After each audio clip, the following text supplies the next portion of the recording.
وهعرفكم كمان الفرخة اللي تنفع لطريقة كنتاكي، وزنها المفروض يكون قد ايه.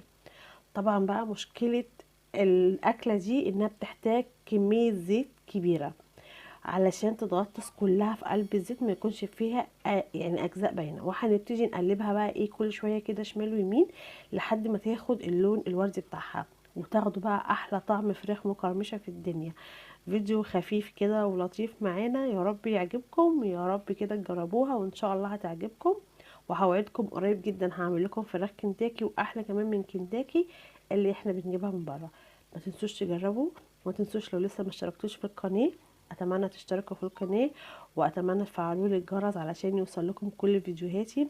وما تنسونيش يا جماعه من اللايك بتاعكم الجميل والكومنتات اللي بتعجبني جدا. السلام عليكم ورحمه الله وبركاته.